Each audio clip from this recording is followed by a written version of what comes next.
حضرت بلال ابھی بچپن میں چھوٹے سے تھے کہ والد انتقال کر گئے. یتیمی میں پرورش پائی جناب بلال نے، یتیمی میں. اور پھر 2 بہنیں، ایک والدہ، ایک بھائی. حضرت بلال حبشی کا یہ خاندان مکے میں بکتا بکاتا کسی طرح عبداللہ بن جدعان کے پاس پہنچ گیا. بڑا پکا کافر تھا، بڑا پکا. ذرا اسلام کی روشنی چمکی نہ تھوڑی سی، حضرت ابوبکر صدیق رضی اللہ تعالیٰ عنہ اس رستے سے گزرتے تھے. اس رستے میں حضرت بلال کام کاج کیا کرتے تھے، بڑے محنت، بڑے جفاکش، بڑے ہمت والے. حضرت صدیق اکبر نے ایک دن روک کے کہا، بلال کب تک تو اتنے خداؤں کو پوجتا رہے گا؟ کب تک تو اتنے خداؤں کو پوجے گا، جگہ جگہ ماتھا ٹیکے گا؟ یہ تجھے کبھی غلامی سے آزاد نہیں کریں گے.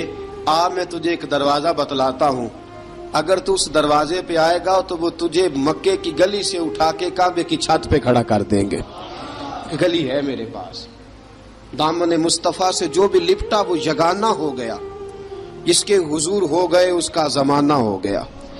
حضرت بلال حبشی رضی اللہ تعالیٰ عنہ کو بات بتلائی. سلیم الفطرت آدمی تھے، سنجیدہ آدمی تھے، اچھا مزاج رکھتے تھے، فہم و فراست رکھتے تھے. جناب بلال نے کلمہ پڑھ لیا. کلمہ پڑھ کے نا تو سب لوگوں نے کہا، بہت سارے لوگوں نے اپنا اسلام چھپا کے رکھا ہوا تھا. 2 واقعات ایسے ہوئے کہ حضرت بلال کا اسلام ظاہر ہو گیا. کسی کام سے بت خانے بھیجا عبداللہ ابن جدعان نے. بت خانے گئے تو لگے ہوئے تھے بت، کتار اندر کتار، بتوں کی کتاریں بنی ہوئی تھی. حضرت بلال نے مٹی اٹھائی اور بتوں کے منہ پہ مار کے کہنے لگے، جو اپنا چہرہ صاف نہیں کر سکتے وہ کسی کو نفع نقصان کیا پہنچائیں گے. جو لوگ دیکھ رہے تھے انہوں نے آ کے عبداللہ ابن جدعان کو بتایا، کہا تیرا غلام ہے اور تو بہت بڑا سردار بنتا ہے، تیری عزت خاک میں مل جائے گی. کسی کو پتا چل گیا کہ عبداللہ کا غلام مسلمان ہو گیا. عبداللہ بن جدعان نے راتوں رات امیہ بن خلف سے بات کی اور امیہ سے کہا، یار یہ غلام لے لو، مفتی لے لو. بتایا نہیں امیہ کو، بتایا نہیں کہ مسلمان ہو گیا ہے. امیہ نے لے لیا. امیہ بڑا سخت آدمی تھا، بڑی طبیعت میں سختی پائی جاتی تھی. اللہ اکبر. لیکن یہ محبت اور عشق یہ چھپائے چھپتے نہیں، اور مسلمان اپنے اسلام کا اظہار کیے بغیر رہ سکتا. ایک واقعہ اور رونما ہو گیا. حضرت بلال پھر ظاہر ہو گئے. ہوا کیا؟ حضرت عمار بن یاسر رضی اللہ تعالیٰ عنہ، مکے کے سارے کافر کٹھے ہو کے ایک غریب آدمی کو مار رہے ہیں. غریب آدمی کو جب اندر انسان کے چور ہوتا ہے تو بڑا سے بڑا آدمی بھی بزدل ہو جاتا ہے. جب اندر چور بیٹھ جائے نا تو بڑے سے بڑا آدمی بزدل ہو جاتا ہے، اور جب اندر صفائی ہو تو غریب سے غریب آدمی بھی بہادر ہو جاتا ہے. حق پہ ہونا چاہیے، سچا ہونا چاہیے، پھر بہادر ہو. حضرت عمار بن یاسر رضی اللہ، ایک غریب آدمی، مکے کے سارے سردار مکے کے چوک میں کٹھے ہیں اور ایک دیوار کے ساتھ کھڑا کیا ہوا ہے حضرت عمار بن یاسر کو، اور کوڑے مار رہے ہیں. زور زور سے کوڑے حضرت عمار بن یاسر رضی اللہ تعالیٰ عنہ کے بدن پہ لگتے ہیں. وجود لہو لہان ہے. حضرت عمار بن یاسر کو پتا تھا کہ بلال بھی مسلمان ہو گئے، لیکن ان کا خیال تھا کہ یہ کسی کو بتلائیں نہ تو ہی بہتر ہے. امیہ بن خلف آیا.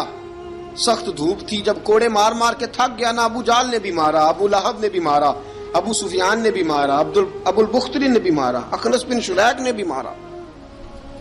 امیہ بن خلف کی باری آئی تو تھک گیا نا مار مار کے. اسے پتا تھا کہ بلال بڑا سخت آدمی ہے، جو کام بھی کہو بلال کر دیتا ہے. امیہ نے کہا بلال سے، کہا بلال ادھر آ. حضرت بلال گئے، کہا یہ کوڑا پکڑ اور اس کو مار. جناب بلال نے کوڑے کی طرف دیکھا، پھر حضرت عمار کی طرف دیکھا. جناب عمار نہ دیوار سے ذرا آگے ہوئے تھوڑے سے، کانپتی ٹانگوں کے ساتھ تھوڑے آگے ہوئے اور حضرت بلال کے کان میں کہنے لگے یار 2-4 کوڑے مار لے. میرا کیا ہے, مجھے تو مار پاڑی رہی ہے نا, چل تو نہ اب اظہار نہ کر بیٹھنا, 2-4 کوڑے مار لے. حضرت سیدنا بلال حبشی نے نظر اٹھائی. جب پتا ہونا کہ سامنے آگ ہے اس میں کودنا بڑا مشکل کام ہے. جب پتا ہونا سامنے دریا ہے اس میں چھلانگ لگانا بڑا مشکل ہے. موت نظر آ رہی ہو تو اس طرف قدم اٹھتے نہیں. حضرت بلال کو پتا تھا یہ سارے کٹھے ہیں اور مجھے بھی ماریں گے. کوڑا دیا ہے اور اسلام اجازت دیتا ہے رخصت کی. آپ کی گن پٹی پہ کسی شخص نے پسٹل رکھ دیا اور اس نے کہا کہو کہ میں کافر ہوں تو اجازت ہے, کہہ دو, جان بچاؤ. اسلام اجازت دیتا ہے. لیکن سیدنا بلال, حضرت بلال رضی اللہ تعالیٰ عنہ, حضرت بلال حبشی رضی اللہ تعالیٰ عنہ نے حضرت عمار بن یاسر نے کہا یار تو 2-4 کوڑے مار لے لیکن اپنا آپ بچا.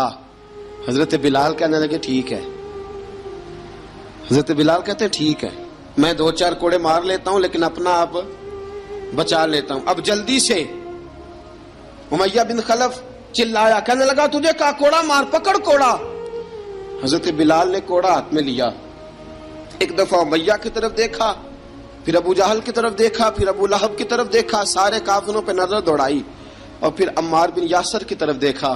کہا عمار تو مار کھا سکتا ہے تو میں نہیں کھا سکتا. عمار تیرے وجود پہ زخم لگ سکتے ہیں تو میرے پہ نہیں لگ سکتے. عمار جس خدا کا تو کلمہ پڑھتا ہے اسی کا میں پڑھتا ہوں, اور جس زلفوں کا تو قیدی ہے میں بھی اسی محمد عربی کی زلفوں کا قیدی ہوں. اب دیکھ ذرا مل کے مار کھانے میں کیا مزہ ہے, ذرا دیکھتے ہیں ذرا کٹھے ہو کے ظلم سہنے میں کیا لطف آتا ہے. حضرت سیدنا بلال حبشی نے زور زور سے کوڑا گھمایا, اعلان بغاوت ہونے لگا ہے. بلال آنے لگے ہیں میدان عمل میں. جناب بلال نے زور زور سے کوڑا گھمایا اور گھما کے دور پھینکا اور امیہ کی طرف دیکھ کے کہنے لگے یہ عمار اکیلا نہیں, اسے تنہا نہ سمجھنا, یہ اکیلا مار نہیں کھائے گا. اشہد ان لا الہ الا اللہ واشہد ان محمدن عبدہ ورسولہ. فرمایا تیاری کر کے نکلو, اب عمار اکیلا مار نہیں کھایا کرے گا, جب عمار مار کھائے گا تو اس کے ساتھ حصہ داری کرنے بلال بھی آیا کرے گا. حضرت بلال میدان عمل میں. اب کافروں پہ سناٹا چھا گیا. بلال تیری جرت, تیری یہ ہمت, تو انکار کرے, تیرا یہ چارہ, تیرے منہ سے یہ لفظ نکلے ان الذین قالوا ربنا اللہ ثم استقاموا تتنزل علیہم الملائکہ الا تخافوا ولا تحزنوا وابشروا بالجنۃ التی کنتم توعدون. رب فرماتا ہے تم کہو میں نے اللہ کو مان لیا, رب کو مان کر پھر ڈٹ جانا. تمہاری دنیا مدد کرے نہ کرے اللہ تمہاری مدد کے لیے فرشتوں کا نزول فرما دے گا. لوگ مدد کرے نہ کرے اللہ کے فرشتے تمہاری مدد کریں گے. جناب سیدنا بلال نے اعلان کر دیا میں نہیں ماروں گا. ادھر آ ستمگر ہنر آزمائیں, تو تیر آزما ہم جگر آزمائیں. فرمایا کر لو تیاری, آ جاؤ. اب وہ سارے نا کیونکہ سب سے سخت مشہور تھا نا امیہ, اب سارے دیکھنے لگے امیہ کی طرف. امیہ کو اب اسے سمجھ نہیں آ رہی میں کیا کروں. بلال نے تو کبھی نہ کی نہیں, تو جو کہتے تھے کر گزرتا تھا. یہ عجیب معاملہ ہے. کہنے لگا بلال تجھے پتا ہے تو کیا کر رہا ہے, تو نے جذبات میں آ کے اعلان تو کر دیا, تجھے اس کا پتا ہے. جناب بلال حبشی رضی اللہ تعالیٰ عنہ فرمانے لگے مجھے پتا ہے تو مجھے مارے گا, مجھے پتا ہے مجھے سزائیں دے گا, مجھے سارا پتا ہے, لیکن عقل کو تنقید سے فرصت نہیں, عشق پر ایمان کی بنیاد رکھ. فرمایا میں نے عقل کے گھوڑے دوڑانے چھوڑ دیے ہیں, بس کلمہ جو پڑھ لیا, جب اعلان جو کر لیا ہے, جب محبت جو کی تو اب اس میں کسی قسم کی مصلحت کی اجازت نہیں. اقبال کہتا ہے کہ پختہ ہوتی ہے اگر مصلحت اندیش ہو عقل, عشق ہو مصلحت اندیش تو ہے خام ابھی, اور بے خطر کود پڑا آتش نمرود میں عشق. عقل تھی محو تماشائے لبے بام ابھی. فرمایا عقل پختہ ہوتی ہے اگر سوچا جائے, عشق کے معاملے میں سوچا جائے تو عشق کمزور ہوتا ہے, وہاں سوچنے سمجھنے کی اجازت ہوتی نہیں. سوچنا سمجھنا تھا کلمہ پڑھنے سے پہلے, اب تو پڑھ لیا, اب سوچنے کا نہیں, اب عمل کرنے کا وقت ہے. اب جناب بلال پر سختی شروع ہوئی. مارنا شروع ہوئے. کس کس انداز میں مارا؟ لوہے کی سلاخیں پہنا کر عرب کی تپتی ہوئی ریت پہ لٹا دیا. جب لوہا گرم ہوتا، سلاخیں گرم ہوتی، وہ وجود کو لگتی، پہلے خاموش رہتے. علامہ ندوی نے لکھا پہلے چپ رہتے، پہلے احد احد نہیں کہتے تھے، پہلے احد احد نہیں کہتے. جب تکلیف بڑھ جاتی نا تو پھر زبان سے نکلتا احد احد احد. وہ وحدہ لا شریک ہے، وہ وحدہ لا شریک ہے. جب تکلیف بڑھتی پھر امیہ کیا کرتا؟ پھر امیہ حضرت بلال رضی اللہ تعالیٰ عنہ کے گلے میں رسی ڈالتا اور مکے کے اوباش لڑکوں کے ہاتھ میں دیتا. مکے کی گلیوں میں کبھی کسی پاگل کو آپ گزرتے دیکھو نا، لڑکے اسے چھیڑ رہے ہوں، آپ کو پتا ہے وہ پاگل ہے، اس نے زیادتی بھی کی ہے. لڑکے چھیڑتے ہوں تو بزرگ اور سیانے لوگ منع کرتے ہیں، کہتے ہیں بدتمیزوں نہ کرو، وہ تو بیچارہ دیوانہ ہے، وہ تو پاگل ہے. مکے کی گلیوں میں حضرت بلال جب گلے میں رسی ڈال کے، ذرا دوستوں خیال تو کرو، بٹن کھلا ہو تو ہم بازار میں جانا پسند نہیں کرتے، کپڑے تھوڑے میلے ہوں تو گلی میں نکلتے نہیں. بلال تو مہذب آدمی ہے، سنجیدہ آدمی ہے، یہ کیا ہو رہا؟ حضرت بلال کے گلے میں رسی ڈال کے نا جب مکے کی گلیوں میں وہ نوجوان دوڑایا کرتے تھے، حضرت بلال رضی اللہ تعالیٰ عنہ کے قریب سے گزرتے تو گزرنے والے بھی عجیب بات کرتے. کوئی کہتا ذرا اور کلمہ پڑھ، کوئی کہتا بلا اب اپنے خدا کو تجھے بچائے، کوئی کہتا بلال تجھے کیا ضرورت پڑی تھی یہ سارا کچھ کرنے کی. ایک آدمی آیا کہنے لگا بلال اگر تیرا رب سچا ہے، تیرے رسول سچے ہیں، پھر تجھے بچاتے کیوں نہیں؟ پھر تجھے بچاتے کیوں نہیں؟ جب تو اتنا مخلص مومن ہے اور اتنا تیرے اندر خلوص پایا جاتا ہے تو وہ آتے کیوں نہیں تیرے دفاع کے لیے؟ وہ تیرے لیے ڈھال کیوں نہیں بنتے؟ حضرت بلال حبشی کا جواب بڑا زبردست تھا.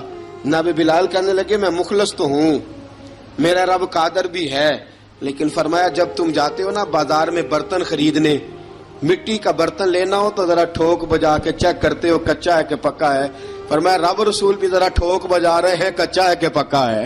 فرمایا میں دعا کرو میں امتحان میں پورا اتروں، دعا کرو میں امتحان میں پورا اتروں. وہ ذرا مجھے ٹھوک بجا کے چیک کر رہے ہیں، ٹھوک بجا کے. حضرت بلال حبشی مارا ستایا تینوں لب دیاں آپ گواچے، سانو اپنی خبر نہ کوئی، ساتھوں پارے ککھ گلیاں دے، سانو آخ دے لوگ شدائی، ننگ نموس دا ساڑ کے چولا، گل پہنے تاج گدائی، آزم اپنا آپ گوایا تاں یار نے چاتی پائی. حضرت بلال حبشی اتنی مار، اتنی تکلیفیں. اچھا حضرت صدیق اکبر گزرے. اچھا ایک بات اور لکھی ہے سیرت نگاروں نے، وہ کہتے ہیں کہ ایک تو تھا نا جب تکلیف ہوتی تھی تو احد احد کہتے تھے، ایک جب کوئی کافر نظر آتا تھا نا اس طرح بندہ چڑھاتا نہیں کسی کو. جب کوئی بے ایمان کافر نظر آتا حضرت بلال کو تو آپ فرماتے احد احد احد، اللہ ایک ہے، اللہ ایک ہے، اللہ ایک ہے، اللہ ایک ہے. جب کوئی نظر آتا اب وہ مارتا، پھر آہستہ آہستہ وظیفہ پاک گیا، پھر سارا دن احد احد چلتا رہتا، سارا دن احد احد چلتا رہتا. حضرت صدیق اکبر گزرے قریب سے، بڑی تکلیف ہوئی. جناب ابو بکر صدیق رضی اللہ تعالیٰ عنہ نے کہا بلال اونچی ذکر نہ کیا کر، آہستہ کر لیا کر، اونچی آواز میں مارتے جو ہیں تجھے تو اس طرح کر، ذرا ذکر دو ہے نا، ایک ذکر جلی ہے ایک ذکر خفی ہے، تو دل میں ذکر کر لیا کر، اونچا نہ کیا کر، مار سے تو بچ جا. تو بلال نے کہا ٹھیک ہے، آپ نے جو نسخہ دیا اس پہ عمل کروں گا. 2 دن حضرت بلال حبشی نے دل میں ذکر کیا، مار ہی نہیں پڑی، مار ہی نہیں پڑی. جفا جو عشق میں ہوتی ہے، اقبال کہتا ہے جفا جو عشق میں ہوتی ہے وہ جفا ہی نہیں، ستم نہ ہو تو محبت میں کچھ مزہ ہی نہیں. حضرت بلال کو مارنا نہ پڑی، 2 دن مار نہ کھائی تو تیسرے دن امیہ داخل ہوا تو کہنے لگے احد احد احد. اس نے پھر پکڑ لیا درہ، پھر اٹھایا کوڑا، پھر لگا مارنے. جناب حضرت بلال حبشی رضی اللہ تعالیٰ عنہ کو مار پڑ رہی ہے. جناب صدیق اکبر گزرے، کہا بلال تجھے منع کیا تھا، تو پھر شروع ہو گیا ہے. کہا حضور آہستہ ذکر کرنے میں مزہ ہی نہیں آتا، یہ مجھے مارتے نہیں، کسی کو کیا پتا چلے گا کہ بلال پہ سختیاں ہو رہی ہیں. حضرت بلال حبشی. اب سیدنا صدیق اکبر فرماتے ہیں کہ رسول پاک گزرے بلال کو مار پڑ رہی تھی، میرے حبیب پاک کی آنکھوں میں آنسو آ گئے. بے خبر ہو جو غلاموں سے وہ آقا کیا ہے. حضور کی آنکھوں میں آنسو، اور حضور نے دعا فرمائی کہ یا اللہ میرے بلال کو نجات دے دے، یا اللہ میرے بلال کو نجات دے دے. رسول پاک یہ کہہ کے گزر گئے. ایک کونے میں، حرم شریف کے کونے میں بیٹھ کے رسول پاک رو رہے ہیں. جناب صدیق اکبر نے کہا حضور کیا ہوا؟ فرمایا ابو بکر سوچ رہا ہوں خدا اگر مجھے پیسے دے تو میں بلال کو خرید لوں، اگر رب پیسے دے تو خرید لوں، سوچ رہا ہوں. جناب ابو بکر صدیق گھر گئے، گھر جا کے حضرت عباس کو بھیجا، کہا امیہ میرا مخالف ہے، مجھ سے وہ بات نہیں کرے گا، آپ جائیے، آپ جا کے کہیے بلال کو بیچ ڈالے. حضرت عباس نے جا کے کہا بلال کو بیچ دو. کہنے لگا میری قیمت بہت زیادہ ہے، 50 دینار کا میں نے خریدا ہے اور میں منافع لے کے بیچوں گا. حضرت عباس نے آ کے جناب صدیق اکبر کو بتایا تو ابو بکر صدیق فرمانے لگے چل مجھے ساتھ ہی لے جا، دیکھ لیتے. پہنچے، جب ابو بکر صدیق کو آتے دیکھا نا تو چڑ گیا. کہنے لگا ابو بکر اگر تو بلال کو خریدنا چاہے تو وہ جو تیرے پاس رومی غلام ہے وہ مجھے دینا پڑے گا، 2 لونڈیاں اس کے ساتھ دینی پڑیں گی، اور یہ 50 دینار کا ہے، میں تجھ سے 2000 دینار لوں گا. 50 دینار کا ہے، 2000 دینار لوں گا. حضرت صدیق اکبر رضی اللہ تعالیٰ عنہ نے فرمایا مجھے منظور ہے، مجھے منظور ہے، منظور ہے مجھے. تو ابو بکر صدیق نے وہ تینوں غیر مسلم غلام لیے، 2000 دینار لیے. حضرت عباس نے بھی کلمہ نہیں پڑھا تھا. کہنے لگے ابو بکر تو کامیاب تاجر ہے، کیا کرنے لگے ہو؟ تو حضرت ابو بکر صدیق کہنے لگے آپ نے بھی کلمہ نہیں پڑھا، آپ کو اس سودے کا پتہ نہیں، آپ ابھی اس لذت آشنائی سے واقف نہیں، آپ نے بھی یہ ذائقہ چکھا نہیں، آپ ابھی اس راہ سے گزرے نہیں، آپ کو پتہ نہیں یہ بھی ایک ذائقہ ہے، یہ بھی ایک سودا ہے، یہ بھی ایک لذت ہے، یہ بھی ایک گہرائی ہے، یہ بھی ایک مزہ ہے، اس کا بھی آپ کو علم نہیں، آپ نے کلمہ نہیں نہ پڑھا. محبت کو سمجھنا ہے تو نہ سے خود محبت کر، کنارے سے کبھی اندازہ طوفان نہیں ہوتا. فرمایا ابھی تو راہ گزر میں ہے، قید مقام سے گزر، ابھی ذرا آگے چلیں گے نا، جب آپ کلمہ پڑھیں گے تو آپ کو پتہ چلے گا. حضرت سیدنا بلال حبشی کو لینے کے لیے صدیق اکبر پہنچے، 2000 دینار، 3 غلام پڑھے لکھے سیانے سمجھدار. جب دیے نا تو امیہ کھل کھلا کے ہنسا. کہنے لگا ابو بکر بڑے گھاٹے کا سودا کیا تو نے، ابو بکر تو نے بڑے گھاٹے کا سودا کیا ہے. یہ پڑھا لکھا مجھے دے کے جا رہا ہے اور یہ ان پڑھ تو لے کے جا رہا ہے، یہ خوبصورت رومی غلام دے کے جا رہا ہے اور یہ حبشی کالے رنگ کا تو لے کے جا رہا ہے، اور 50 دینار کا غلام 2000 دینار میں تو لے کے جا رہا ہے. اتنے گھاٹے کا سودا، اتنی بڑی نادانی. حضرت جناب سیدنا صدیق اکبر رضی اللہ تعالیٰ کہنے لگے امیہ تو کافر ہے، لیکن تو نے ابھی بھی پیسے تھوڑے مانگے ہیں، تو نے بلال کا رنگ دیکھا ہے، میں نے مصطفیٰ کے عشق کا رنگ دیکھا ہے. فرمایا تو ابھی اس کے رنگ میں الجھا ہوا ہے اور میں جو اس کے باطن کا حسن ہے وہاں تک پہنچ گیا ہوں. حضرت سیدنا بلال حبشی رضی اللہ تعالیٰ عنہ ساتھ کھڑے. ابو بکر صدیق رضی اللہ تعالیٰ عنہ نے ارشاد فرمایا اگر میں یمن کا حکمران ہوتا، یمن کا بادشاہ ہوتا، اور تو مجھے کہتا کہ بلال میں تب دوں گا جب تو مجھے یمن کی حکمرانی دے گا. فرمایا میں تجھے یمن کی حکمرانی بھی دے دیتا لیکن بلال کو ضرور خرید کے لے جاتا. حضرت بلال حبشی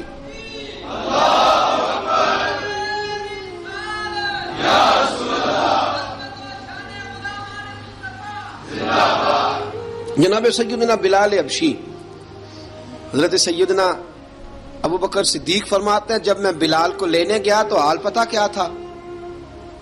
ادھر دیکھیے گا. فرماتے کہ ٹانگیں اوپر کر کے نا جس طرح آدمی رکوع میں بیٹھتا ہے اس طرح کر کے نا ٹانگیں، اور سر پھر زمین کو لگا کے جس طرح سجدے میں آپ جاتے ہیں، لیکن بالکل ٹانگوں کے ساتھ سر رکھ کے. فرماتے 4 بھاری چکیاں ریت پہ حضرت بلال تھے، ان کے اوپر چکیاں رکھی ہوئی تھی، اور فرماتے ہیں حضرت بلال تھوڑی تھوڑی حرکت کرتے تھے تو وہ چکیاں جسم کے ساتھ لگتی تھی نا، پارٹ ان کے. فرماتے ہیں زخم بن گئے تھے، خون نکلتا تھا. فرماتے ہیں میں نے وہاں سے جا کے حضرت بلال کو نکالا، پیسے دیے، لے کے آیا تو جناب بلال کہنے لگے جلدی جلدی چلو حضور کے پاس، ذرا جلدی جلدی چلو، در مصطفیٰ پہ جلدی کرو. تو جناب سیدنا بلال حبشی رضی اللہ تعالیٰ عنہ کے جواب میں حضرت ابوبکر صدیق کہنے لگے بلال جلدی نہ کر، جب میں آیا تھا تو حضور تیرے لیے آنسو بہا رہے تھے، اگر تجھے اس حالت میں زخمی دیکھیں گے تو میرے مصطفیٰ کو اور زیادہ رونا پڑے گا، تو میرے ساتھ گھر چل، میں تجھے کپڑے پہناتا ہوں، میں تیرے زخموں پہ پٹی کرتا ہوں۔ حضرت ابوبکر صدیق مزاج شناسائے نبوت تھے نا، فرمایا چل میرے ساتھ، میں ذرا تیری مرم پٹی کر لوں، میں ذرا تیرا منہ دھو ڈالوں، میں ذرا تجھے کنگھی کر لوں، تو میرے ساتھ چل۔ جناب بلال فرماتے ہیں جب سے پیدا ہوا تب سے غلام تھا، کبھی کسی نے میرے کپڑوں کی فکر نہیں کی تھی، مجھے تو امیہ 4 دن روٹی نہیں دیتا تھا۔ فرماتے ہیں جب میں گیا ابو بکر کے ساتھ، ابو بکر صدیق نے ایک چٹائی بچھائی، صدیق اکبر چٹائی کے اوپر میرے ساتھ بیٹھ گئے۔ فرماتے ہیں ابو بکر نے تیل منگایا، وہ تیل میرے زخموں پہ، ابو بکر صدیق نے وہ تیل میرے سر پہ، میری داڑھی پہ، فرماتے ہیں پھر کنگھا کیا، پھر ابو بکر صدیق نے ایک جوڑا منگایا، وہ کپڑے مجھے پہنائے، ابو بکر صدیق نے پگڑی منگوائی، وہ پگڑی کھول کے میرے سر پہ بندھوائی۔ فرماتے ہیں ابو بکر نے مجھے تیار کیا، فرمایا تو آج جا رہا ہے در رسالت مآب پہ، در رسالت مآب پہ، آج تو پہنچ رہا ہے حضور کے دروازے پہ، بن کے جوگن مدینے نو جاواں گی میں، جو بیتی نبی نو سناواں گی میں۔ حضرت جناب سیدنا، اور وہ کسی شاعر نے تو بڑی شاندار بات کی، اس نے کہا بڑی امید ہے سرکار قدموں میں بلائیں گے، کرم کی جب نظر ہوگی مدینے ہم بھی جائیں گے، اگر جانا مدینے میں ہوا ہم غم کے ماروں کا، مکینے گنبد خضرا کو حال دل سنائیں گے۔ حضرت بلال حبشی رضی، ان کے دل میں بڑی امنگ تھی آج جاؤں گا در رسالت مآب پہ۔ ملا رومی لکھتے ہیں کہ جناب سیدنا صدیق اکبر نے سجایا سوارا، جناب بلال کے آنسو رکتے ہی نہیں۔ کہا باپ ہوتا ہے جو خدمتیں کرتا ہے، میں نے آنکھ کھولی تو باپ کا سایہ تو میں نے دیکھا ہی نہیں، اور فرمایا ماں تھی تو ماں جب بھی میں کام کر کے آتا تھا تو مجھے دیکھ کے میری اماں بس رو دیا کرتی تھی، 2-3 بہنیں تھیں، اور حضرت بلال فرمانے لگے ان بہنوں کو میں دیکھتا تھا تو وہ میرا حال دیکھ کے روتی تھی، اور جب وہ مجھے دیکھتی تھی تو میں رو دیا کرتا تھا۔ فرمایا ابو بکر میں نے تو یہ رنگ ڈھنگ دیکھے نہیں جو آج تو مجھے دکھا رہا ہے۔ جناب سیدنا صدیق اکبر رضی اللہ تعالیٰ عنہ بنا سوار کے نا حضرت بلال کا ہاتھ پکڑ کے سینے پہ رکھا، جناب بلال ہجکی لے کے روئے۔ حضرت ابو بکر صدیق نے فرمایا جتنا رونا یہاں رو لے، میں کائنات کے آنسو دیکھتا ہوں لیکن جب نبی کی آنکھوں میں آنسو دیکھتا ہوں تو دیکھے نہیں جاتے۔ فرمایا یہاں رو لے، حضور کے دروازے پہ جا کے تیری آنکھ میں آنسو نہیں آنا چاہیے، بہا جتنے آنسو بہا سکتا ہے۔ حضرت بلال حبشی بھی روئے، جناب صدیق اکبر بھی روئے۔ جب پہنچے نا دروازہ رسول پہ، حضرت سیدنا ابو بکر صدیق لے کے پہنچے، پابند کر دیا تھا نا حضرت بلال کو، بلال تو نے رونا نہیں، عشق ہوئے تے درد ہوئے تے ہائے نکلے، پھر کوئی نہیں رہندا جار کے۔ حضرت سیدنا بلال حبشی کو لے کے پہنچے در مصطفیٰ پہ، رسول اکرم صلی اللہ تعالیٰ علیہ وسلم نے ایک نظر حضرت بلال پہ ڈالی، جناب بلال نے یوں آنکھ ملائی تو سر جھکا لیا، وعدہ کیا تھا نا رونا نہیں، سر جھکا لیا۔ اب دوسری نظر نبی کریم صلی اللہ تعالیٰ علیہ وسلم نے جب اٹھائی نا حضرت ابو بکر صدیق کی طرف، تو حضور نے فرمایا صدیق تیرا شکریہ، ابو بکر اللہ تجھے جزا دے۔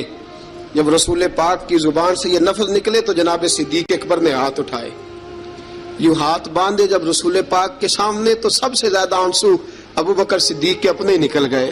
کہا یا رسول اللہ میں غریب بے نوا، تو امیر حرم، تو کجا من کجا۔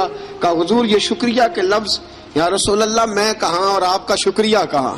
نبی پاک صلی اللہ علیہ وسلم نے فرمایا ابو بکر کاش تو تھوڑے سے پیسے میرے بھی ملا لیتا، بلال کو خریدنے میں میرا بھی حصہ ڈال لیتا، میں چاہتا تھا۔ ابو بکر پھر روئے، کہا یا رسول اللہ میرے پیسے کس کے ہیں؟ آقا میں بھی آپ کا، یہ بھی آپ کے۔ جناب سیدنا بلال حبشی رضی اللہ تعالیٰ عنہ کی طرف حضور نے دیکھا تو فرمایا بلال آ یار ذرا سینے سے تو لگ جا۔ اب حضرت بلال دوڑے، جب رسول پاک کے سینے سے لگے تو ایک جملہ میرے محبوب کی زبان سے، فرمایا بلال تو نے بڑی سختیاں برداشت کی ہیں، تجھے میرا اللہ ہی جزا عطا فرمائے گا، تو نے بڑے دکھ دیکھے ہیں۔ اب سیدنا بلال تڑپے، رسول پاک صلی اللہ تعالیٰ علیہ وسلم بھی روئے۔ حضور نے اپنے ساتھ بٹھا لیا سیدنا بلال کو، حضور نے گھر پیغام بھیجا، فرمایا ختیجہ گھر میں کچھ ہے تو بھیجو، بلال آیا ہے۔ اب حضرت خدیجہ الکبریٰ اندر سے کیا آواز دیتی ہیں؟ کہتے ہیں حضور مبارک ہو، اللہ نے بلال کو آزادی عطا فرما دی ہے۔ وفاشار بیوی اندر سے۔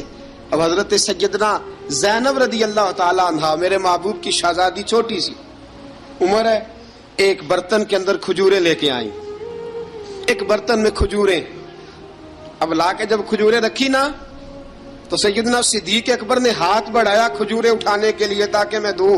حضور نے فرمایا نا ابو بکر، بلال پہلے دن آیا ہے، پہلے تو نے جتنی خدمت کرنی تھی تو گھر کر کے آیا، میری باری ہے۔ حضرت بلال حبشی فرماتے ہیں کائنات میں نے اتنا پیار کبھی دیکھا ہی نہیں تھا۔ 30 سال سے زیادہ میری عمر تھی، مجھے تو کبھی کسی نے پاس بٹھا کے کھانا کھلایا ہی نہیں۔ فرماتے ہیں رسول پاک سخت سخت کھجوریں سائیڈ پہ کرتے، اندر سے نرم کھجور نکالتے، اس کھجور سے تھوڑا سا چھلکا جدا کرتے، فرماتے ہیں پھر اس کو توڑتے، اس کے اندر سے وہ گھٹلیاں اتار کے حضور ایک سائیڈ پہ کرتے، وہ نرم کھجور رسول جب میری طرف بڑھاتے، حضرت بلال فرماتے ہیں بھوک تو بڑی تھی لیکن آج بھوک ساری بھول گئی تھی۔ آج مجھے یوں لگتا تھا جیسے میں زمین پہ نہیں عرش کی بلندیوں پہ بیٹھا ہوا ہوں۔ آج لگتا تھا کائنات کی ساری نعمتیں، ساری رحمتیں، سارا کرم، ساری عطا، سارا فضل، ساری عنایتیں میری جھولی میں گر گئی ہیں۔ فرماتے ہیں رسول پاک صلی اللہ تعالی علیہ وآلہ وسلم نے مجھے بڑے محبت سے بٹھایا، حضور علیہ السلام نے محبت سے کھلایا، دودھ پلایا۔ فرماتے بڑا پیار کر کے نا تو جناب سیدنا صدیق اکبر نے کہا حضور بلال کی ڈیوٹی کیا ہوگی؟ حضور بلال کی ڈیوٹی کیا ہوگی؟ حضرت بلال کہنے لگے حضور میں فارغ رہنے کا تو عادی نہیں، میں تو جفا کش آدمی ہوں، محنت کرنے والا، ڈیوٹی کیا ہوگی؟ رسول پاک نے فرمایا بلال یہ میرا گھر ہے، آج کے بعد میرا نہیں یہ تیرا گھر ہے۔ فرمایا میں مصروف ہوتا ہوں تبلیغ کے کاموں میں، گھر کیا لانا ہے وہ تیری ذمہ داری ہے، کہاں سے لانا ہے وہ بھی تیری ذمہ داری ہے، پیسے کہاں سے آئیں گے میں تجھے بتلاؤں گا، کہاں لگانے ہیں تجھے ایک دفعہ بتاؤں گا، پھر تو لایا کرے گا، تو ہی لگایا کرے گا۔ فرمایا میرا پرسنل سیکٹری بن کے رہے گا، تو خاص مقام تجھے دیا جائے گا۔ حضرت سیدنا بلال حبشی رضی اللہ تعالی عنہ کو رسول اکرم صلی اللہ تعالی علیہ وسلم نے اس کام پر مقرر فرما دیا۔ اب دیکھیے حضرت بلال رضی اللہ تعالی عنہ جب در مصطفیٰ صلی اللہ تعالی علیہ وسلم پر پہنچ جاتے ہیں، اور پہنچنے کے بعد کیا مسئلہ ہے جی، کیوں نہیں چل رہا؟ درود پاک پڑھیے الصلاۃ والسلام علیک یا کی گل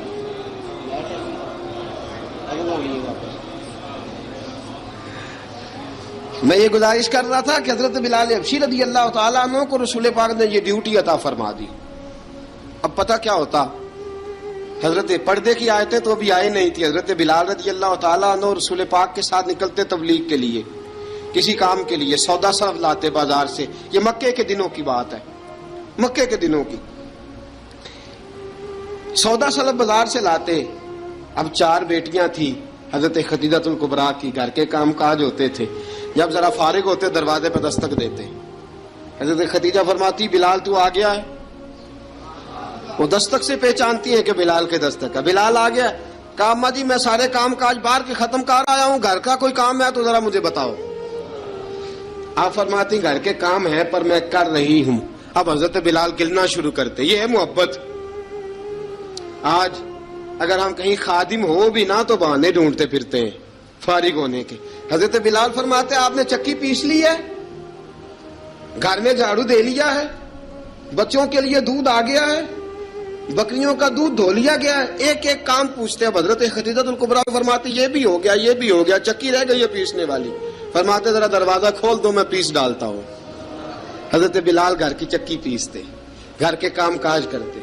ایک دن نہ دار ارقم میں رسول پاک تھے تو باہر سے کچھ شورش ہوئی، حضرت بلال حبشی کہنے لگے حضور ایک نیزہ نہیں منگوا دیتے مجھے؟ ایک نیزہ۔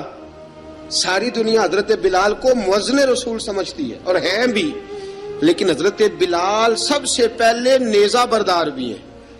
سب سے پہلے نبی پاک کی حفاظت کے لیے نیزہ جس شخص نے اٹھایا ہے، تلوار اٹھانے والے اور ہیں، جان قربان، نیزہ سب سے پہلے حضرت بلال۔ کہا حضور ایک نیزہ نہیں منگوا دیتے؟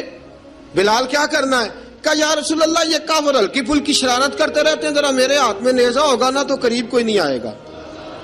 یہ کرتے رہتے ہیں نا ہلکی پھلکی شرارت، باز نہیں آتے، نیزہ دے دیں گے نا تو قریب کوئی نہیں آئے گا. اب رسول پاک نے نیزہ دے دیا، منگوا دیا. اب حضرت بلال کے ہاتھ میں نیزہ ہوتا، رسول پاک کے آگے آگے چلتے، آگے آگے آگے آگے. نبی کریم صلی اللہ تعالی علیہ وآلہ وسلم دار ارقم میں جا کے تبلیغ کا کام شروع کرتے تو حضرت بلال دروازے پہ نیزہ لے کے کھڑے ہو جاتے. حضور نے فرمایا بلال تو ادھر کھڑا ہو گیا. یا رسول اللہ انشاءاللہ جب تک میں کھڑا ہوں اندر کوئی کافر آ نہیں سکتا، اندر کوئی نہیں آئے گا، میں محافظ بن کے کھڑا ہوں. حضرت بلال حبشی رضی اللہ تعالیٰ عنہ نے ہمیشہ، اور یہ نیزہ ہمیشہ پاس رکھا، بدر میں بھی، احد میں بھی، تبوک میں بھی، یرموک میں بھی، خندق میں بھی. جب نبی پاک نماز پڑھانے کے لیے کھڑے ہوتے تو حضرت بلال نیزہ نبی پاک کے آگے گاڑ دیتے. یہ سترا بن گیا، اب کوئی آگے سے گزرے گا تو اسے تکلیف نہیں ہوگی، گناہ نہیں ہوگا، حضور کے آگے رکھ دیتے. حضرت بلال حبشی نے مکے کے 13 سال سابقون الاولون میں سے ہیں. قرآن کہتا ہے والسابقون الاولون من المہاجرین والانصار، فرمایا وہ جو پہلے سبقت لینے والے ہیں نا مہاجر اور انصار، پہلے جنہوں نے سب سے پہلے کلمہ پڑھا وہ مہاجر اور انصار جنہوں نے پہلے کلمہ پڑھا. اور فرمایا والذین اتبعوہم بإحسان، اور وہ جنہوں نے احسان کے ساتھ ان کی پیروی کی، رضی اللہ عنہم ورضوا عنہ، فرمایا وہ اللہ سے راضی ہیں، اللہ ان سے راضی ہے، اللہ انہیں جنت میں داخل کرے گا جس کے نیچے نہریں بہ رہی ہیں. ذالک الفوز العظیم، فرمایا یہ بہت بڑی کامیابی ہے پہلے کلمہ پڑھ لینا. حضرت بلال سابقون الاولون میں سے، پہلے کلمہ پڑھنے والے لوگوں میں سے. جناب سیدنا بلال حبشی رضی اللہ تعالیٰ عنہ نے پوری دلیری کے ساتھ کام کیا. اب آ گیا وقت ہجرت کا. رسول پاک صلی اللہ تعالی علیہ وسلم نے حضرت بلال کو فرمایا بلال تو ہجرت کر جا مدینے کی طرف، چلا جا. حضرت بلال نے عرض کی حضور میں غلام ہوں، خادم ہوں، ہر حکم ماننا میری ڈیوٹی ہے، لیکن ایک عرض کرنی ہے صرف. حضور نے فرمایا بلال کرو. کہا یا رسول اللہ آپ مدینے آئیں گے نا؟ آپ آئیں گے مدینے؟ رسول پاک صلی اللہ علیہ وسلم مسکرا پڑے، فرمایا ہاں میں بھی آؤں گا. کہا حضور بس ٹھیک ہے، بتائیں کب جانا ہے، بس اتنی سی بات ہے. آپ آئیں گے نا؟ حضور نے فرمایا آؤں گا. کہا ٹھیک ہے بتائیں کب جانا ہے. سرور کون مکان سیاح لا مکان صلی اللہ تعالی علیہ وسلم نے فرمایا بلال یہ 16 مرد عورتوں بچوں پر مشتمل، 16 لوگوں پر مشتمل یہ قافلہ ہے. اس قافلے کے اوپر تجھے میں امیر مقرر کرتا ہوں، تو ان کو لے کے جائے گا مکے سے مدینے 250 کلومیٹر کا سفر، 250 میل کا سفر. حضرت بلال حبشی رضی اللہ تعالیٰ عنہ قافلے کے امیر بن کے، سخت گرمی کا موسم، حضرت بلال کے ہاتھوں میں تلوار ہے، ایک ہاتھ میں نیزہ ہے، ایک ہاتھ میں تلوار ہے، تیر آپ نے پیچھے باندھ رکھے ہیں پشت پہ، اور آپ لے کے جا رہے ہیں، کبھی قافلے کے آگے، کبھی پیچھے، کبھی دائیں کبھی بائیں. وہ عورتیں اور بچے ذرا پریشان ہوتے تو حضرت بلال فرماتے پریشان ہونے کی ضرورت نہیں، ہمیں مصطفیٰ کریم نے بھیجا ہے، ہمیں نبی اکرم صلی اللہ علیہ وسلم نے بھیجا، میرا یقین بڑا مضبوط ہے، اور میں نبی پاک صلی اللہ علیہ وسلم نے بھیجا، فکر نہ کرو چلو. اب یہ قافلہ جا رہا ہے. حضرت بلال حبشی نے بخیر و عافیت سپہ سالار بن کر اس قافلے کو پہنچایا مدینے میں. اب مدینے پہنچا کے سارے لوگ مدینے والے مدینے میں لگ گئے اپنے اپنے کام. حضرت بلال پہلے دن ہی آ کے مدینہ منورہ سے باہر سرحد پہ کھڑے ہو گئے. کہا بلال ادھر کیا کر رہے ہو؟ کہا وعدہ کیا تھا یار نے آؤں گا دن ڈھلے، نبی پاک علیہ السلام نے وعدہ فرمایا تھا میں آؤں گا. اب میرا تو کام ہے نبی پاک کا انتظار کرنا، استقبال کرنا. حضرت بلال روز انتظار کرتے. رسول پاک تشریف لے آئے. حضور حکم کیا ہے؟ فرمایا مسجد بنانی ہے. مسجد ایک قباء بن رہی ہے. تو سب مزدوروں سے زیادہ کام حضرت بلال نے کیا. مسجد نبوی کی تعمیر شروع ہوئی تو سب سے زیادہ کام حضرت بلال نے کیا. مسجد بن گئی. اب جناب اذان کا معاملہ شروع ہو گیا. مسلمانوں کو نماز کے لیے کیسے بلائیں؟ ایک صحابی کہنے لگے حضور ہم اوپر آگ جلایا کریں گے، جب آگ جلے گی تو لوگوں کو پتہ چلے گا نماز کا وقت ہو گیا. ایک نے کہا ہم بڑی دف منگواتے ہیں، دف بجائیں گے، نماز کا وقت ہو گیا. حضور نے فرمایا جاؤ صبح فیصلہ کریں گے. رات سے صحابہ سوئے. حضرت عبداللہ ابن زید رضی اللہ تعالیٰ عنہ اور حضرت عمر فاروق رضی اللہ خواب دیکھتے ہیں. خواب میں کوئی اذان پڑھ رہا ہے، اللہ اکبر اللہ اکبر اللہ اکبر اللہ اکبر. اذان پڑھنی چاہیے نا؟ کیا خیال ہے آپ کا؟ اذان آنی چاہیے نا؟ میں ویسے معذرت کے ساتھ کبھی کبھی ایسا ہوتا ہے کہیں جماعت کرانے لگے نا تو کسی سے کہنا تکبیر پڑھو، تو ایک دوسرے کو کہنا شروع کر دیتے ہیں تو پڑھ تو پڑھ. میں اپنے استادوں کے پاس جب ہم پڑھتے تھے حضرت اویسی صاحب رحمۃ اللہ علیہ کے پاس، تو ہم پڑھ رہے تھے، سبق تھوڑا رہتا تھا، دیر ہو گئی کلاس کو، تو ایک لڑکا آیا تو استاد کہنے لگے اذان پڑھ. کہنے لگا جی مجھے شرم آتی ہے. تو استاد فرمانے لگے یار میں تو بڑا بے شرم ہوں، 40 سال ہو گئے اذانیں پڑھ رہا ہوں، تمہیں شرم آتی؟ بڑا بے شرم ہوں، 40 سال سے اذان. کہنے لگا نہیں جی وہ والا معاملہ نہیں. فرمانے لگے یار گالی نکالتے وقت شرم آنی چاہیے، کسی کو برے لفظوں سے یاد کرتے وقت، کسی کا گلہ کرتے وقت، غیبت کرتے وقت، چغلی کرتے وقت، جھوٹ بولتے وقت، دغا اور فریب اور فراڈ کرتے وقت شرم آنی چاہیے. تجھے اذان دیتے وقت شرم آ رہی ہے. یہ ہمارا حال ہے. اذان آنی چاہیے، مشکل کام نہیں، سیکھنی چاہیے. میرے نبی کریم صلی اللہ علیہ وسلم نے فرمایا جس نے 40 دن تک اللہ کی رضا کے لیے 5 وقت کی اذان پڑھی، 40 دن صرف، فرمایا اللہ اس کے پچھلے سارے گناہ معاف فرما دے گا. اور فرمایا قیامت کے دن سب سے لمبی گردنیں مؤذنوں کی ہوں گی، اذان دینے والوں کی گردنیں اور قد لمبے ہوں گے. یا رسول اللہ پھر؟ فرمایا وہ لائن بنا کے جنت میں جائیں گے. فرمایا جب مؤذن جنت میں جا رہے ہوں گے تو سب سے آگے آگے میرا بلال ہوگا، سب سے آگے آگے مؤذنوں کا قائد اور لیڈر میرا بلال ہوگا، حضرت بلال حبشی رضی اللہ تعالیٰ عنہ. اب اذان کوئی کہنے لگا یہ کریں، کوئی کہنے لگا وہ کریں. اب حضرت عمر خواب دیکھتے ہیں کوئی اذان پڑھ رہا، عبداللہ ابن زید خواب دیکھتے ہیں کوئی اذان پڑھ رہا. اب جب یہ آئے آ کے سویرے حضور کو خوابیں سنائی، حضور اس طرح سے اذان پڑھی ہے. فرمایا جس طرح کی تمہاری خواب ہے نا اسی طرح میرے اللہ کی رضا بھی ہے. حضور اذان پڑھے گا کون؟ فرمایا بلال پڑھے گا. حضرت بلال کی آواز میں لکنت تھی، اشہد نہیں کہتے تھے، اسحد کہتے تھے، لکنت تھی. حضور نے فرمایا بلال کا اسحد بھی اللہ اشہد بنا کے قبول فرماتا ہے. لوگوں نے کہا حضور بلال اذان پڑھے گا؟ حضور نے فرمایا انشاءاللہ یہی پڑھے گا. حضور نے حضرت بلال کو اب اصحاب صوفہ میں پڑھتے بھی تھے، باقاعدہ علم بھی حاصل کرتے تھے، نبی پاک کے پاس تعلیم حاصل کرتے تھے، حضرت بلال حبشی. اب حضور نے فرمایا بلال یہ اذان کے لفظ ہیں تو اذان پڑھا کرے گا. جناب بلال حبشی کو اذان سکھا دی اور رسول پاک صلی اللہ تعالی وسلم نے فرمایا چڑھ جا مسجد نبوی کے ساتھ مینارے پہ، چڑھ جا ایک کونے پہ اور چڑھ کے اذان پڑھ. اب حضرت بلال حبشی رضی اللہ تعالیٰ عنہ نے سب سے پہلی اذان تاریخ میں پڑھی، سب سے پہلی اذان. 2 مرتبہ حضرت بلال اذان نہیں پڑھ سکے جب تک رسول پاک موجود ہے. 2 مرتبہ، ایک مرتبہ تو مدینہ منورہ میں کسی وجہ سے حضرت بلال اذان نہ دے سکے، ایک مرتبہ تبوک سے واپسی پہ سو گئے. حضور نے فرمایا بلال تیری ڈیوٹی ہے ہمیں جگانے کی. حضرت بلال خود بھی سو گئے. سویرے جب اچھی طرح سے سورج چمکا تو رسول پاک کی آنکھ کھلی. حضرت بلال کو حضور نے آواز دی، جناب بلال چونک کے اٹھے. فرمایا تجھے کہا تھا جگانا ہے. یا رسول اللہ ساری رات جاگتا رہا، جب جاگنے کا ٹائم آیا تو سو گیا. میں نے کہا میں ذرا کمر سیدھی کر لوں. حضور بس لیٹا ہی ہوں تو آنکھ لگ گئی، ٹیک لگائی ہے بس میں نے، پتھر کے ساتھ آنکھ لگ گئی. حضور نے فرمایا چلو پڑھو اذان. حضرت بلال نے اذان پڑھی اور سورج چمکتے میں رسول پاک نے نماز ادا فرمائی. عزیز دوستو حضرت بلال حبشی نے ہمیشہ اذان پڑھی، ہمیشہ. نبی کریم صلی اللہ تعالی علیہ وسلم کے صحابہ ایک دن حضرت بلال سے کہنے لگے بلال تو ساری زندگی اذان پڑھتا رہا، مزہ کب آیا اذان پڑھنے کا؟ مزہ کب آیا؟ حضرت بلال کہنے لگے ایک اس دن جس دن مجھے حضور نے اذان سکھائی تھی، بڑا لطف آیا تھا حضور سے اذان سیکھنے کا. اور فرمایا ایک اس دن مجھے مزہ آیا جب میں نے کعبے کی چھت پہ کھڑے ہو کے اذان پڑھی ہے. حضرت بلال فرماتے ہیں سارے کافر زمین پہ کھڑے تھے گردنیں جھکائے، اور میرے مصطفیٰ کریم جب کسوا نامی اونٹنی پہ بیٹھے تھے نا اور میں اذان دے رہا تھا تو میں آج بڑا راضی تھا. میں کہہ رہا تھا یا اللہ کیا بات ہے، آج تو نے میرے حبیب کو کتنی عزتوں سے نوازا ہے. ایک ہے گھر کے کام کاج کرنا، اور میں پہلے بھی حدیث سنا چکا، حضرت بلال حبشی خود بخود لوگوں سے قرضہ لے لیتے تھے، حضور کو تکلیف ہی نہیں. بخاری مسلم بتاتی ہے خود بخود قرضے لے لیتے تھے، خود بخود نبی پاک کو تکلیف ہی نہیں دیتے تھے. کام کاج ہے، مہمان آ جا رہے ہیں، ان کی خدمت کر دی ہے. بلال نے خود ہی قرضہ اٹھا لیا، قرضہ اٹھا کے خود بخود حضرت بلال سودا لے آئے، سودا لا کے جناب بلال نے پکا دیا. ایک دن ایسا بھی آیا بخاری شریف کے لفظ ہیں کہ جن کے قرضے دینے تھے وہ کہنے لگے بلال سویرے قرضہ دو.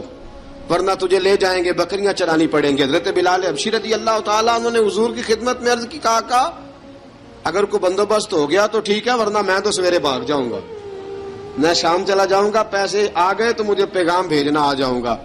سویرے فجر سے پہلے حضور نے پیغام بھیج دیا، فرمایا بلال تیری مدد کے لیے اللہ نے 3 اونٹنیاں سامان کی بھیج دی ہیں۔ حضرت بلال حبشی رضی اللہ تعالیٰ عنہ نے سارا گھر کا کام کاج خود سے سنبھال لیا تھا۔ ایک دن غائب ہو گئے حضرت بلال اذان دے کے، فجر کی اذان دے کے، ایک دن فجر کی اذان دے کے غائب نہیں ہونا چاہیے، کیا خیال ہے آپ کا؟ مؤذن کو اذان دے کے غائب، اسے مسجد میں پھر رہنا چاہیے۔ حضرت بلال حبشی رضی اللہ تعالیٰ عنہ اذان پڑھی، غائب ہو گئے۔ صحابہ ڈھونڈ رہے ہیں بلال کدھر ہے، اقامت پڑھے۔ حضور نے فرمایا ٹھہر جاؤ، بلال آئے گا تو اقامت پڑھے گا، بلال آئے گا تو جلدی نہ کیا کرو مسجد میں، اگر 2-4 منٹ کبھی دیر ہو جائے نا نماز میں تو جلدی کوئی بات نہیں، اللہ کے گھر ہی آئے ہو نا، جلدی نہ مچایا کرو، اللہ کا گھر ہے، رحمت والی جگہ ہے۔ حضور نے فرمایا بلال آئے گا تو اذان پڑے گا۔ اب سب صحابہ خاموش ہیں کہ بلال جاتا نہیں، کام بھی اس کا کوئی ایسا نہیں۔ حضرت بلال دوڑے آئے، جلدی دوڑے آئے۔ رسول پاک صلی اللہ علیہ وسلم نے سوال ہی نہیں کیا کہ بلال تو کدھر سے آیا ہے، فرمایا آ گئے ہو؟ حضور آ گیا ہوں، پڑھو اقامت پڑھی، جماعت ہو گئی۔ اب صحابہ کرام علی مریدوان حیران ہے کہ حضور نے پوچھا ہی نہیں اور بلال آیا بھی دیر سے۔ حضرت جناب سیدنا صدیق اکبر، جناب مقداد، جناب سلمان فارسی، چند صحابہ نا حضرت بلال کو لے کے، کون ہے بلال تو کدھر تھا؟ راز کی کوئی بات ہے جو بتاتا نہیں، کدھر تھا؟ حضرت بلال رضی اللہ تعالیٰ عنہ کی آنکھوں میں آنسو آ گئے، رو پڑے۔ کہ بلال کوئی گہری بات ہے، بتا معاملہ کیا ہے، روتا کیوں ہے؟ حضرت بلال حبشی رضی اللہ تعالیٰ عنہ فرمانے لگے، جب حضرت خدیجہ الکبریٰ گھر میں چکی پیستی تھی، تھک جاتی تھی نا تو میں مدد کرایا کرتا تھا۔ کتنے دن بیت گئے، جب فجر کی اذان دینے کے لیے گزرتا ہوں تو حضرت فاطمہ الزہرا کے بچے روتے ہوتے ہیں۔ فرمایا میں نے حضرت فاطمہ کو گود میں کھلایا ہے، مجھے اپنے محبوب کی شہزادی سے بڑا پیار ہے۔ کئی دنوں سے حضور کی خدمت میں عرض کر رہا تھا یا رسول اللہ کو مہربانی فرمائیں۔ حضور نے رات پیغام بھیجا ہے سیدہ فاطمہ کو کہ بلال جب آئے تو پردہ کر کے اندر چلی جایا کر۔ حضرت بلال فرماتے ہیں اذان دے کے گیا تھا حضرت فاطمہ کے گھر، میں نے کہا محبوب کی بیٹی ذرا پردہ کر لے، تو بچوں کو دودھ پلا، میں تیری چکی پیس دیتا ہوں۔ حضرت بلال حبشی کی آنکھوں میں آنسو رو رو کے بتلاتے ہیں، فرمایا سیدہ طیبہ طاہرہ حضرت فاطمہ الزہرا، میرے حبیب نے پتہ کیا فرمایا؟ فرمایا جس نے فاطمہ کو راضی کیا اس نے تو مجھے راضی کیا ہے۔ حضرت سیدنا بلال حبشی فرماتے ہیں میں نے چکی پیسی اور میں تمہیں کیا بتاؤں، میرے محبوب کی بیٹی نے مجھے بڑی ہی دعائیں دی ہیں، انہوں نے مجھ پر بڑا ہی اظہار محبت فرمایا ہے۔ فرمایا میں آذان سے لے کر جماعت تک لوگ تسبیحاں رولتے ہیں، لوگ قرآن کی آیات کی تلاوت کرتے ہیں، آذان سے لے کر جماعت تک لوگ مختلف قسم کے اذکار میں مشغول ہوتے ہیں۔ فرمایا میرا ذکر سنو، میری تلاوت سنو، میرا وظیفہ سنو، میں آذان سے لے کر جماعت تک محمد عربی کی بیٹی کی خدمت کرنے چلا جاتا ہوں۔ رسول پاک صلی اللہ علیہ وسلم کی شہزادی کی چکی پیس کے آیا۔ حضرت بلال نے اس انداز میں، بدر کی جنگ لگ گئی، بدر کا مارکا، حضرت بلال کے ہاتھ میں تلوار ہے، کہا میں لڑوں گا، پورا جہاد کروں گا۔ امیہ بن خلف جو بڑا مارا کرتا تھا نا، وہ دوڑ رہا تھا اپنے بیٹے کو لے کے، آگے کچھ صحابہ کھڑے تھے، وہ قریب سے گزرنے لگا، حضرت بلال نے فرمایا ذرا پکڑنا امیہ کو، یہ مجھے مارا کرتا تھا، ذرا پکڑنا، نہ جانے نہ دینا۔ امیہ کو صحابہ نے روکا، حضرت عبد الرحمن ابن عوف نے پکڑ کے ایک زور سے گھونسا مارا، ادھر جا کے گرا۔ حضرت بلال تلوار لے کے کھڑے ہیں امیہ کے سر پہ، کہا امیہ میں تجھے نہیں کہا کرتا تھا اللہ میرے مصطفیٰ کو بڑی عزتیں عطا فرمائے گا، میں تجھے نہیں کہا کرتا تھا کہ خدا ہمیں غلبہ دے گا، هو الذی ارسل رسولہ بالہدی ودین الحق لیظہرہ علی الدین کلہ، میں نہ کہا کرتا تھا کہ اللہ اس دین کو ہر دین پہ غلبہ دے گا، اور میں دیکھ اللہ نے ہمیں عزت دے دی، دیکھ تو ذلیل کر دیا گیا۔ حضرت بلال نے مارا، گردن اڑا دی۔ حضرت ابوبکر صدیق پیچھے دیکھ رہے تھے، دوڑے ہوئے آئے، کہا بلال مبارک ہو، بلال مبارک ہو، آج تو تیرے سارے بدلے پورے ہو گئے۔ حضرت بلال نے سجدہ شکر ادا کیا۔ میرے دوستو بڑی باتیں ہیں جناب بلال کی کرنے والی، یہ وقت ساتھ نہیں نہ دیتا کسی کا، یہ رک جاتا ہے، یہ کہتا ہے کہ بس اب رک جاؤ وقت ہو گیا آگے گزرنے کا. حضرت بلال حبشی رضی اللہ تعالیٰ عنہ رسول پاک کا وصال ہوا نا، حضرت بلال نے منہ سے لفظ ہی کوئی نہیں ادا کیا. کسی نے اپنا دکھڑا کسی انداز میں سنا لیا. حضرت عمر نے کہا، جس نے کہا حضور وصال کر کے گردن اڑا دوں گا. حضرت عثمان غنی نے کہا خبردار کوئی مجھے آ کے نہ بتائے کہ مصطفیٰ وصال کر گئے. حضرت علی المرتضیٰ رضی اللہ تعالیٰ عنہ نے فرمایا نہ بھائی میرے مصطفیٰ پر تو موت آتی ہی نہیں، جس طرح عام لوگوں پہ. سب لوگوں نے اپنے اپنے اظہار کر لیے نا، بلال نے کسی کو دکھ بتایا ہی نہیں. ایک کونے میں بیٹھ کے نا حضرت بلال اکیلے آنسو بہاتے رہے، کسی کو بتایا ہی نہیں، اکیلے روئے. ایک شخص کہنے لگا یار بلال بولتا نہیں. کہا نہ بلاؤ اسے. عصر کی نماز کا وقت ہوا نا تو وہ بلال جو کعبے کی چھت پہ بغیر سیڑھیوں کے چڑھ گیا تھا، وہ بلال جو کعبے کی چھت پہ بغیر کسی سہارے کے چڑھ گیا تھا، اس بلال کو کہا کہ بلال چڑھ ذرا اذان پڑھ، مسجد کی چھت پہ چڑھ جا. حضرت بلال کئی بار چڑھے اور کئی بار گرے، کئی بار چڑھے اور کئی بار گرے. حضرت بلال حبشی رضی اللہ تعالیٰ نے آواز دی، کہا سلمان میری مدد کرنا، میری مدد کرنا، اب مجھ سے چڑھا نہیں جاتا، اب مجھ سے جایا نہیں جاتا. جناب سلمان فارسی نے بھی سوال نہیں پوچھا کہ بلال تو بیمار ہے، یہ نہیں پوچھا. حضرت بلال کو دو چار صحابہ نے اٹھایا، چھت پہ پہنچایا. بلال نے اذان شروع کی. جب کہا نا اللہ اکبر اللہ اکبر، وہ آواز جس میں بڑا سوز ہوتا تھا، بڑی درد، بڑی بلندی ہوتی تھی، بڑا جوش خروش ہوتا تھا، آج وہ آواز دب گئی. جب بلال نے کہا نا اشہد ان لا الہ الا اللہ، حضرت بلال رضی اللہ تعالیٰ عنہ نے تھوڑی دیر روک کے سانس لیا. جب کہا نا اشہد ان محمد الرسول اللہ، جو سارے چپ کھڑے تھے نا ان میں سے ایک بابا رو پڑا جس کا نام ابو بکر صدیق تھا. جب حضرت ابو بکر صدیق کی آنکھ میں آنسو آیا تو حضرت بلال چھت کے اوپر زمین پہ گرے، زمین پہ گرے اور کہا ابو بکر یہ ڈیوٹی کسی اور کی لگا دے، یہ ڈیوٹی کسی اور کی لگا دے، اب میری روح اجازت نہیں دیتی، مصطفیٰ کریم کے بعد مجھ سے اذان نہیں پڑھی جائے گی. آپ نے واقعہ سن رکھا ہے کہ ایک بار صحابہ نے بلایا، دوبارہ آئے، حضور خواب میں ملے. کہا بلال تو آتا کیوں نہیں؟ بلال چھوڑ کے چلے گئے تھے. فرمایا اب میرا یہاں دل نہیں لگتا. ملک شام کے شہر حلب میں چلے گئے تھے، چھوڑ دیا تھا مدینہ منورہ. اب میری نگاہوں میں جچتا نہیں کوئی، جیسے میرے محبوب ہیں ایسا نہیں کوئی. حضور خواب میں ملے، آئے مدینے. حضرت بلال آخری بار، لوگوں نے کہا اذان پڑھو. کہا مجھے وہ اذان بھول ہی گئی ہے جو مجھے مصطفیٰ کریم کے زمانے میں پڑھا کرتا تھا، مجھ سے نہیں پڑھی جاتی، نہ مجھے کہو، میں کیسے پڑھوں. امام حسن اور حسین نے آ کے دامن تھاما نا تو کہا بیٹا میں تمہاری نانی کا بھی نوکر رہا ہوں، میں تمہاری ماں کی چکی بھی پیستا رہا ہوں، مجھ سے کوئی فرمائش نہ کر ڈالنا، میں نے نوکری کی ہے اور مجھے اگر اللہ نے توفیق دی تو میں تمہارے بچوں کے پیر بھی دھویا کروں گا. لیکن امام حسن رضی اللہ تعالیٰ عنہ نے فرمایا بلال ایک بار تو اذان سنانی پڑے گی. سنائی بلال نے اذان. کوئی گھر مدینے میں ایسا نہیں تھا جہاں سے رونے کی آواز نہ آئی ہو.